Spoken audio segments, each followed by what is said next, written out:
Thank you for tuning in to RTM Nation Online, where we believe that you will receive the abundance of peace, prosperity, security, stability, health, healing, and truth.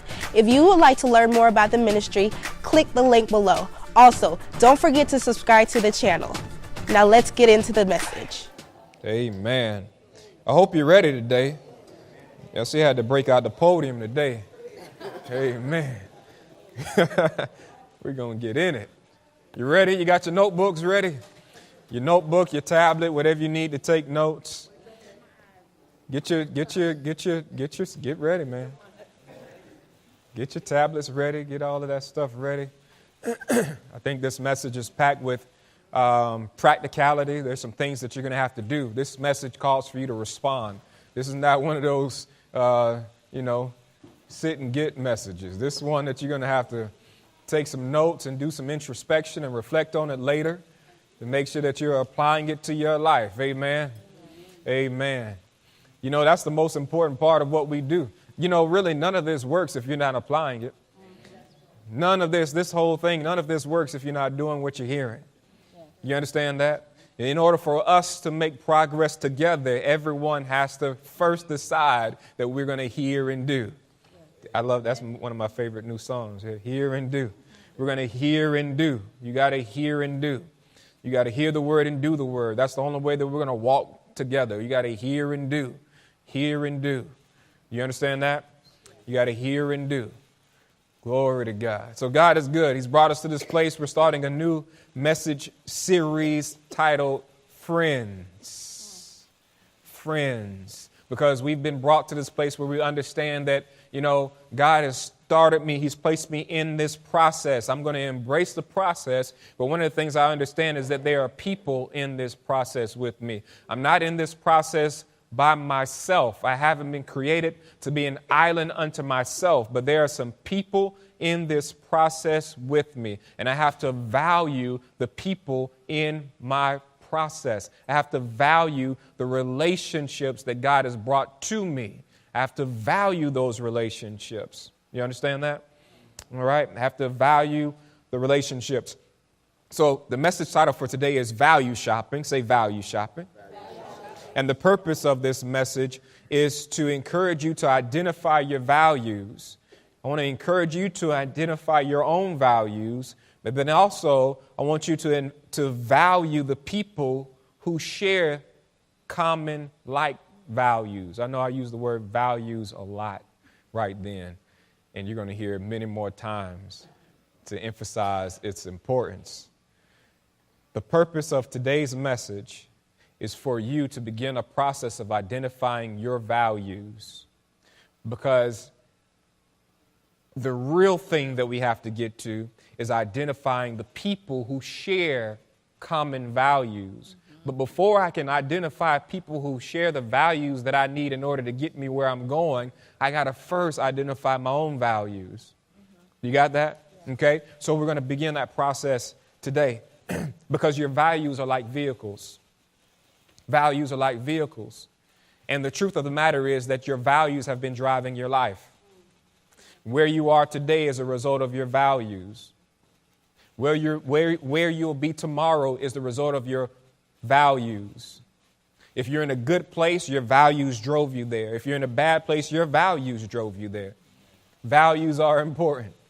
Values are important. You understand that? Listen, so last couple of weeks, we just briefly mentioned Dr. King, and I want to talk about him just a little bit today. You know, Dr. King, Dr. Martin Luther King Jr., and the men that supported him, they were faithful men. He had faithful men with him, right? They were faithful men. Men who still continue that work today, right? They were faithful men. But there are times when the men that were with him, there are times when their values conflicted. There are times when their values conflicted. The march, the mission got to a point where Dr. King saw it necessary for him to lay down his life. And the men that were with him were trying to encourage him to preserve his life. There's a conflict in values, right? There was a time when Dr. King and Malcolm X in the beginning, it was very evident and obvious that their values conflicted and they seemed to oppose each other. But then towards later in their lives, they befriended one another as they saw that their values were aligned. Do you see what I'm saying? If we look at as we look through the story of Jesus, there are times that Jesus and his disciples had conflicting values.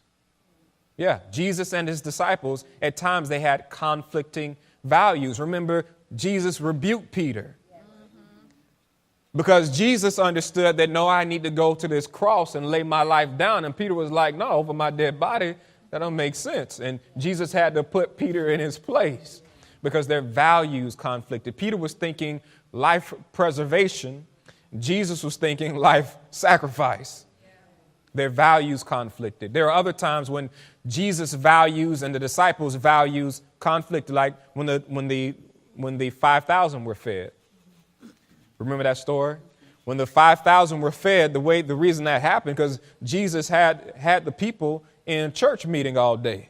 They were at convention.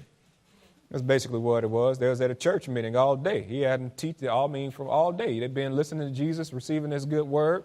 And they came to the end of the day, and the disciples came to Jesus like, ain't it time for us to send these people home so they could go fend for themselves? And Jesus was like, no. We're going to take care of them. We're going to meet that need, right? Their values conflicted. Jesus was like, no. I need these people to understand that I'm a source of provision for them, right? Not only am I a source of spiritual or provision for your soul, but, hey, I can even meet your natural need. He wanted to make that point known. So there are times that their values conflicted, and this is the important thing. This is the point of it all. Without understanding your values, you can have people in your life and people in relationship with you. Listen, you have people who don't share the same values who can distract you from your destiny. Think about it. If Dr. King would have allowed his men at that time if he would have succumbed to what they were valuing, he would have been distracted from his destiny. If Jesus would have listened to Peter, then he would have been distracted from his destiny. If Jesus would have took the advice of, I think it was Philip who was trying to get him to send the people home, then he would have been distracted from his destiny. And the same with you and I. If we don't understand our values and the values of the people around us, we can be distracted from our destiny. Okay? So values are vital. Values are like vehicles. Values are like vehicles. Do you understand what I'm saying? Okay? If you give into the wrong values, it can hinder your progress. It's important to note who's in your boat. It's important to note who's in your boat. Okay? That's why today we're talking from the topic value shopping. Value shopping. You know, something was brought to my attention a few weeks ago. Thought it was kind of interesting. Y'all remember the show Price is Right? Yeah. Price is Right been on the air for almost 50 years. Wow. How is that possible? The fact that the Price is Right is still on the air proves that we don't pay attention to values. They got the same can of diced tomatoes. After as much time as you spend in the grocery store, we still don't know the value of a can of Del Monte diced tomatoes. In 50 years, Pastor Leon, in 50 years, they got the same boat. We don't know the value after 50 years. This show has been on air for 50 years. Why? Because people don't pay attention to values. Some of y'all just went to the grocery store yesterday and you still couldn't tell me the value of the stuff that you bought. We don't pay attention to values. Am I just talking? Somebody know? You know? We don't pay attention to values. How is it that we miss the most important thing? We don't understand values. We don't understand the value of values. But values are like vehicles. Values are like vehicles. They drive your life. They drive our lives. You understand that? Values like vehicles. Let's look at Mark chapter 4.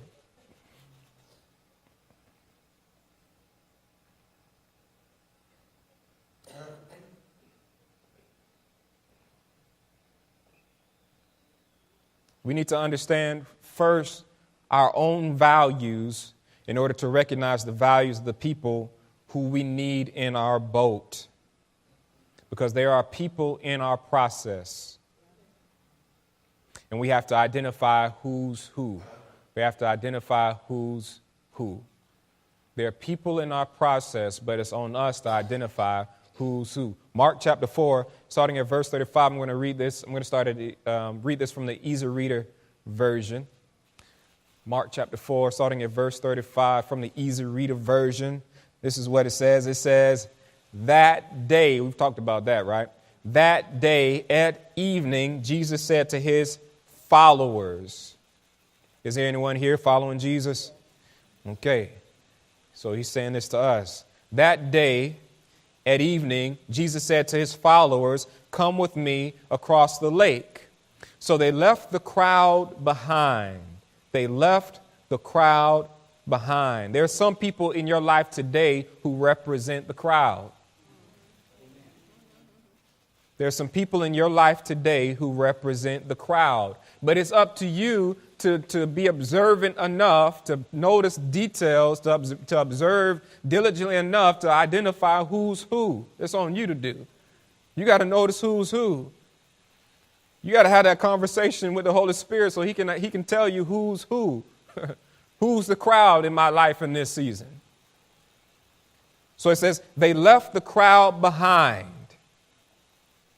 Right? So who do you have to leave behind?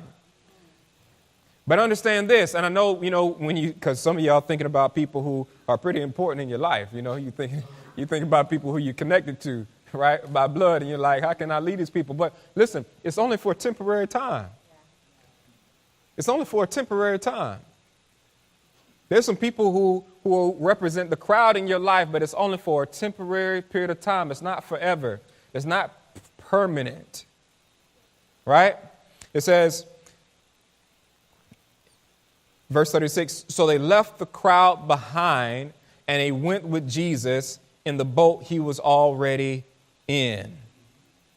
There are also other boats that went with them. Okay? So here we see that the only people with them were the people with him. The only people who were with them were the people who were with them. The only people who got in that boat that Jesus was already in were the people that were with him. And there's periods in our lives where we have to identify who's the crowd and who needs to be in my boat. And the people in your boat, the only people who should be in your boat are the people that are with him. The only people in the boat with you are people who are with him, because those are the people that share the same values as you. And values are like vehicles. Values are the vehicles that drive your life. And don't feel bad about leaving folks at the shore, because you'll be back. Yeah.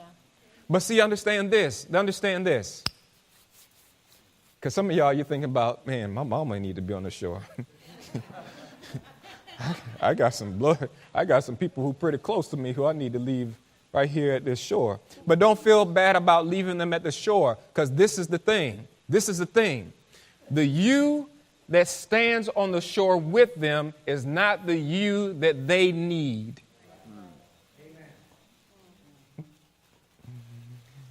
They need you to go through your process worse than you need to go through your process.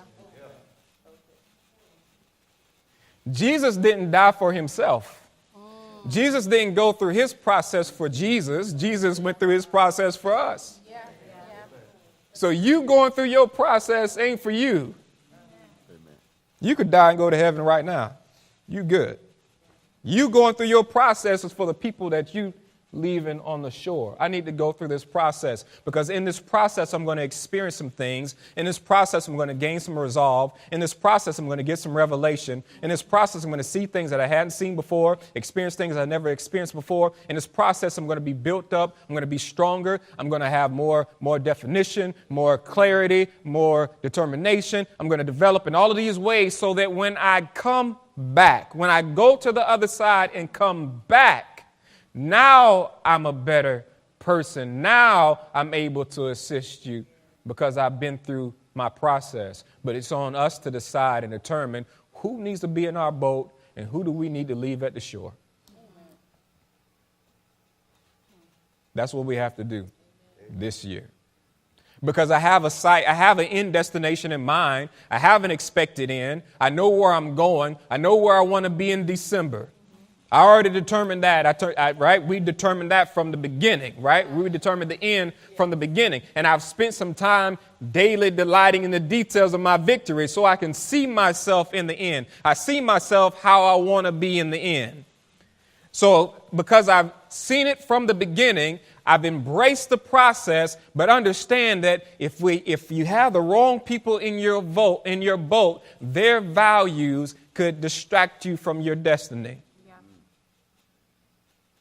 So everybody in my boat, everybody with me needs to be with him. Everybody with them at this particular time, when they got in them boats, everybody with them was with him. And they got in the boat that Jesus was already in. And that's where we are right now. Everybody who's with me got to be with him. Everybody who's with me got to be with him. Meaning everybody who's with me has to share certain values. You have to share values. You have to have values. And my values are like vehicles. The values that I have, the values that I'm shopping for, the values that I'm bringing into my life are the values that are going to help me get to my expected end. So everybody has to have the same values if we're getting in this boat together. You understand what I'm saying? The only people with them were the people with him. Look to your neighbor and say, I'm with him. When it comes to your values, I'm with him. That's the answer. When it comes to your destiny, I'm with him. When it comes to the things that are important, I'm with him. What does that represent? What does that statement mean? I'm with him. I'm with him means that wherever he is, I'm with him. Wherever he's standing, I'm with him. Whatever his opinion is, I'm with him. Whatever he says is important, I'm with him. Don't even ask me what I think. Find out what he thinks and I'm with him. I'm with him. I'm with him. When I walked out of the little study area that we got back there, the multi-purpose, multi-use, multifunctional meeting space, study space, pre-service space, that just hit me as like, man, I'm about to go out here and talk to these people about something that's very important. You know, you spend that time, building yourself up like locker room time. And it just hit me and said, I saw Jesus. I'm with him. I'm going out in front of them, but I'm with him. It's all good. I'm with him. And that has to be the mantra. That's part of one of the ingredients we putting in the gumbo this year. I'm with him. Wherever he stands, I'm with him. Whatever his opinion is, I'm with him. Whatever he says is important, I'm with him. As far as my destiny is concerned, I'm with him. Amen. When you're challenged to compromise, you got to say, I'm with him. I'm with him. Some years ago, and it's so interesting how things have flowed together today. You know, that last song was done by the ORU, a ministry group at ORU, right? And you all know I spent some time at ORU, and we have a friend with us today who also spent some time in Oklahoma and knows much about ORU. And this point that I'm about to make relates to ORU. So, it's just that type of day. Anyway, so when I was a student at ORU, some friends of mine, during spring break, we were in Oklahoma. We left Oklahoma and went to tour Regent University. Regent University was founded by Pat Robertson. Y'all know Pat Robertson, right? 700 Club. It's a graduate school. And we spent some time out there in Virginia Beach. And, you know, we're young people. So one night we didn't have anything on our agenda. We're looking for something to do. And we, not being familiar with Virginia Beach, you know, went around till we found something and ended up in this place that could be very similar to what you would think of as Dave and Buster's. Anybody been to Dave and Buster's? Now, to think about Dave and Buster's after, I think, 10 o'clock kind of changes. Like all the kids got to go home, right? You got to be a certain age in order to get in. But this place that we went to was similar to that, right? It's grown folks only, right? And we didn't know that. We're not familiar with the place. We've never been here before. But we see that, hey, there's some people that look to be about our age gathering here. Maybe there's a good place for us to go. So we just got in line. And it just so happened that there are two other guys with me. And one's a senior at ORU. The other one is a junior at ORU. And here I am, I'm a freshman at ORU. And we are lined up just like that. And we're not thinking much of it. There's a security guard at the door. And my friends get to the security guard and they move forward and they go into the building. And the next friend gets to the security guard, moves forward, goes to the building. I get to the security guard. The security guard looks at me and he says, I need to see your ID. Okay, no problem. I'll pull my ID out and give it to him. Say, sir, you're not old enough to get in here.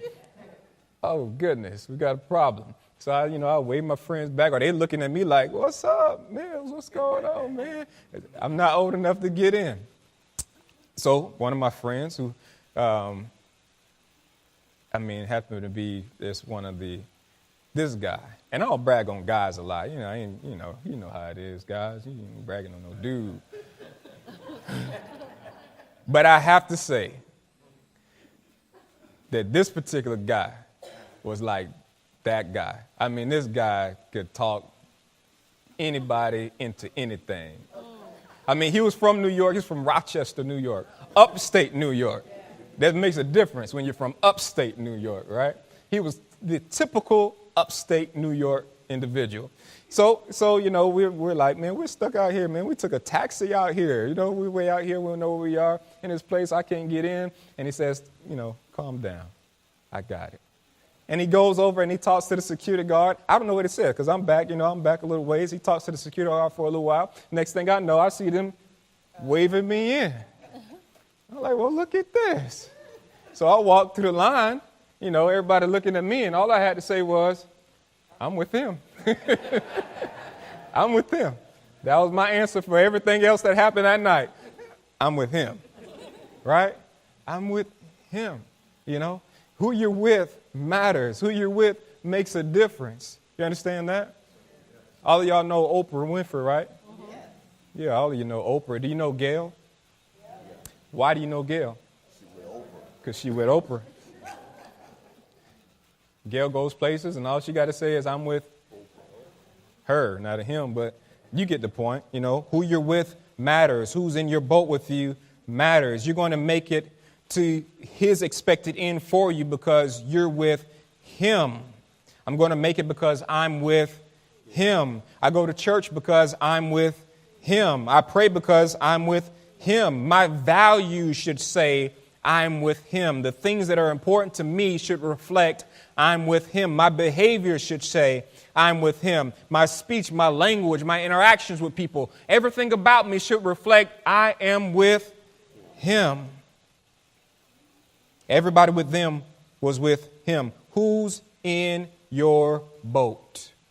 Who's in your boat? This year, you have to make sure that the people with you, the people you associate with, share values that will get you to your expected end.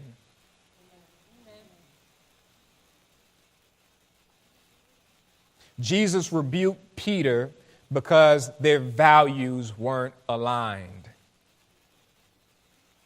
He would have been distracted from his destiny had he succumbed to the values of Peter.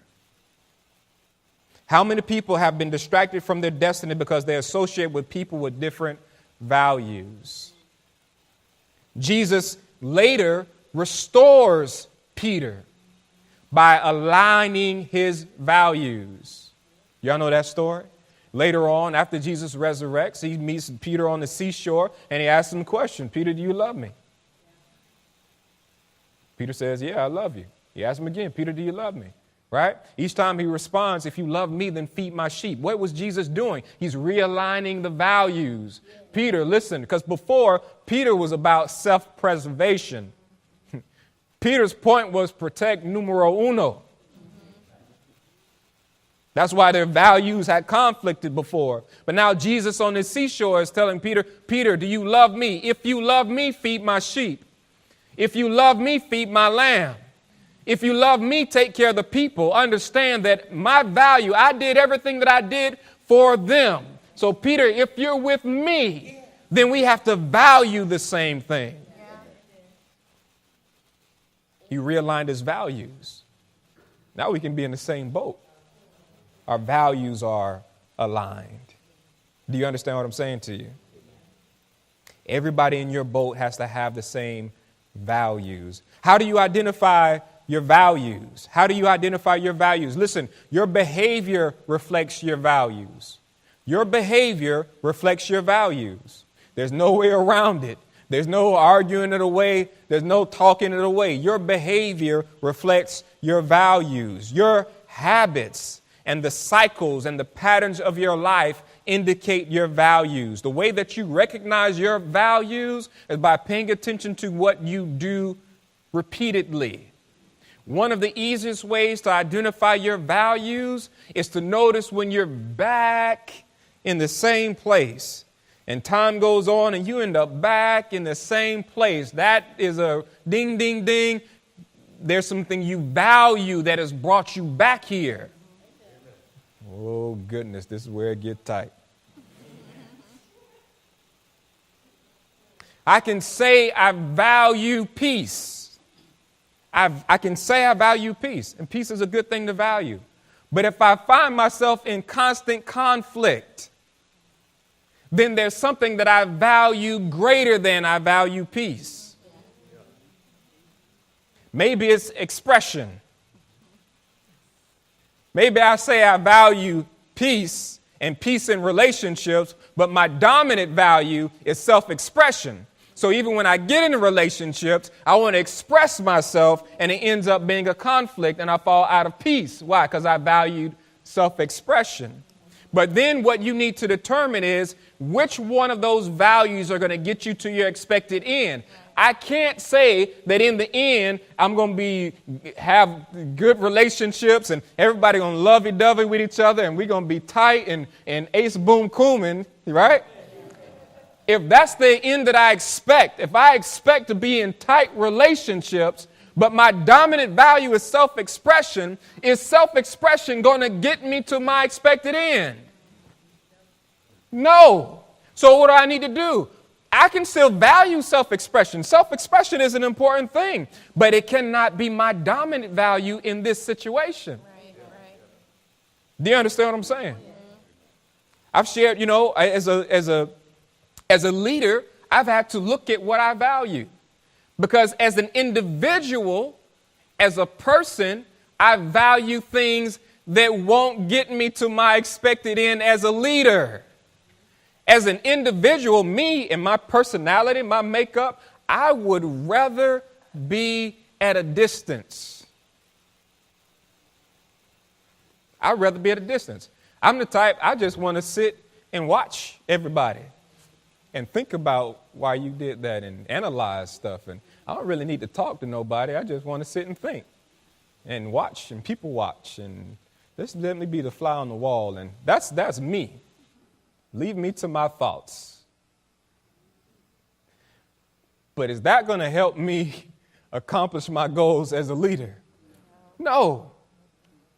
So I can't value that over the things that I need in order to get to the expected end. I need to value relationships. Do you understand that? I can't value me time over valuing relationships. What values are going to get you to your expected end? Are you valuing the things that are going to get you to your expected end? And the way that you answer that question is by looking at your progress. If you find yourself in the same situations, in the same cycles, that don't line up with where you expect to go, then the answer is, well, I'm valuing something that doesn't line up with my end expectation. Do you understand what I'm saying? You can value prosperity. So they're financial cycles and they're relational cycles. We have cycles in relationships, cycles in finances, cycles in health. You know, I'm going on and I'm feeling good and I'm feeling strong. Then all of a sudden, now my body's broke down. What is it that you're valuing over health? We can say you value health, but that's not your dominant value. How do I know it's not my dominant value? Because you find yourself in this same place. There's something else that you're valuing above the value of health. Maybe it's self-gratification. Now, should there not be times where I don't, indulge and have a little, a little pizza or something like that? Ain't nothing wrong with that. There's nothing wrong with having that value, but do I need to allow that to be my dominant value if my end expectation is health? I can say I value prosperity.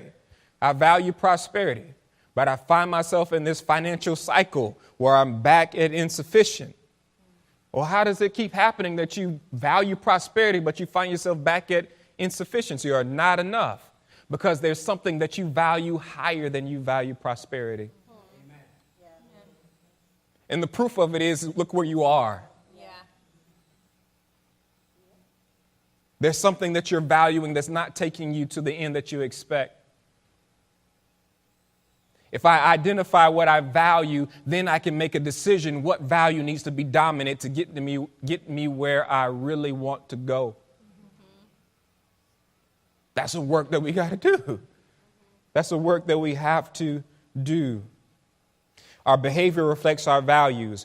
Our habits and the cycles, the patterns of our lives reflect our values. Once you identify your values, you can ask yourself, are these the values that are going to get me to my expected end? Why? Because values are like vehicles. Values are like vehicles. We're driven by our values.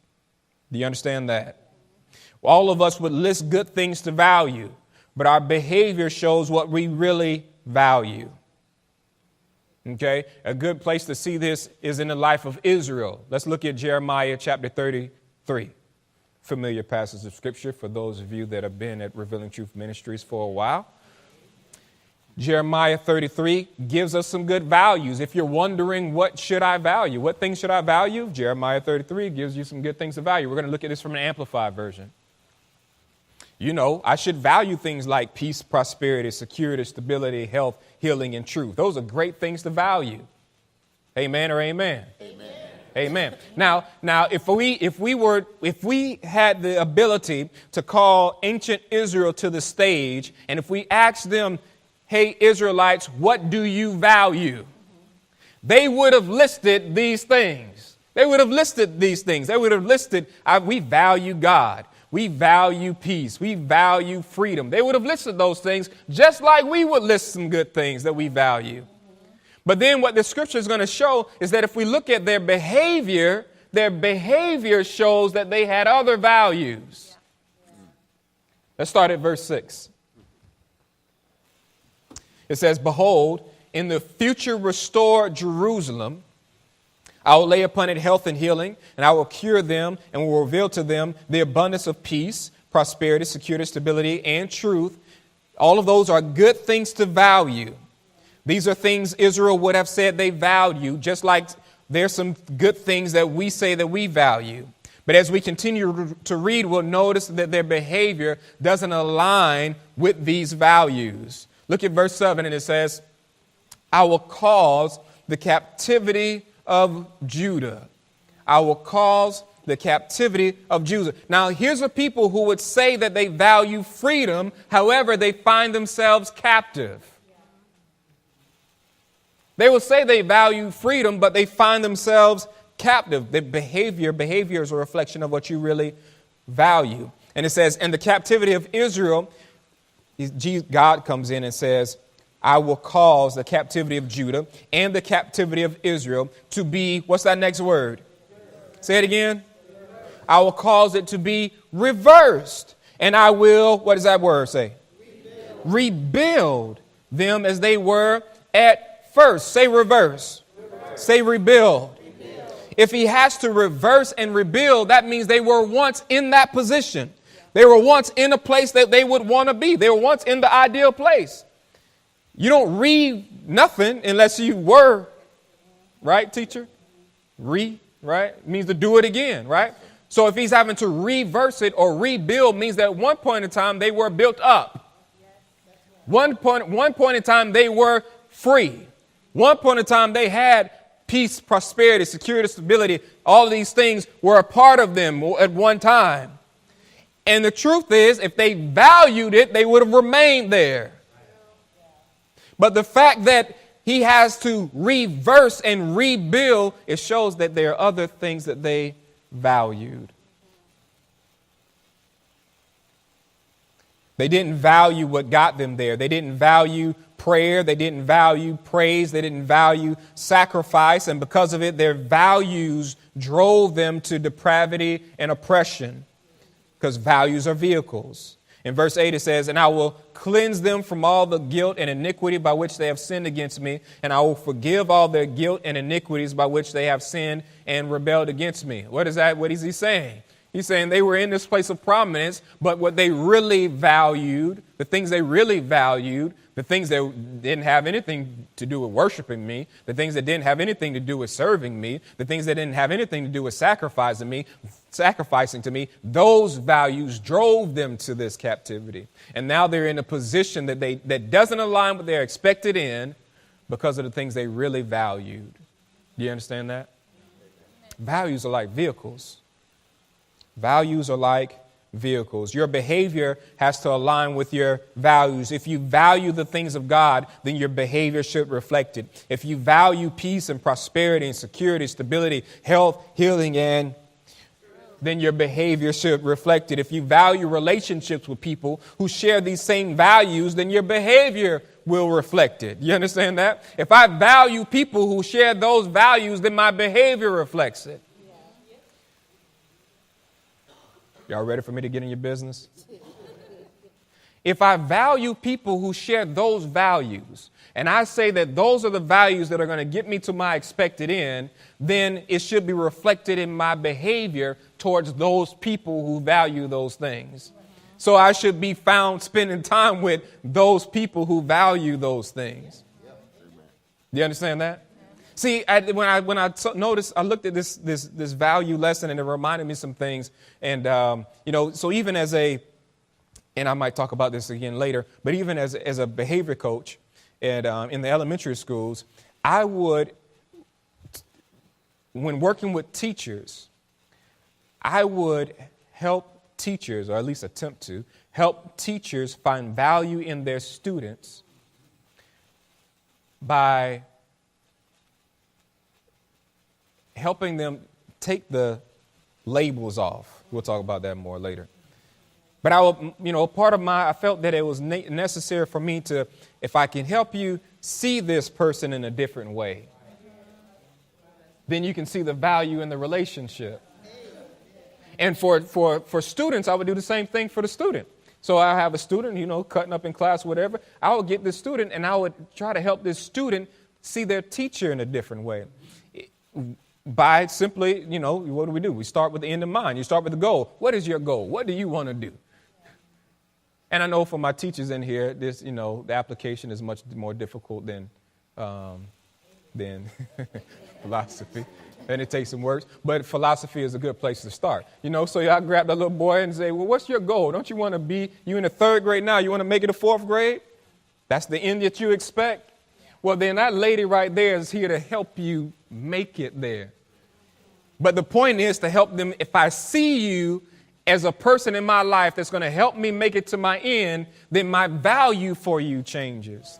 I value this relationship and my approach to it changes, right? But we can take that same principle and apply it to our everyday life. If I see that, I want peace, I want prosperity, I want security, I want stability, I want truth, I want to be stable. This is what I value. This is my expected end. I value those things. I identify people who value those things also. Then my behavior should reflect how I value them. So I might need to spend time with my pastor because he's in my boat and he values the things that are going to help me make it to my expected end. I might need to spend time with deacon such and such or sister such and such because they have the values that I need in my life. I'm value shopping. I got to a point in my life where I had hit a wall and I was like, I want to grow. What do I need to do? And the first thing Holy Spirit said to me was, what you need is not in your head. Okay, then what do I need to do? You need to change your associations. There's some other people who have what you need. And what did he begin to teach me? You need to value those who have the values that's going to get you to where you want to go. So it's great to know it, but now my behavior has to reflect it. Because my behavior points out what I value. Your behavior reflects what you really value. I don't care how you try to argue that. That's just the truth. Your behavior shows what you really value.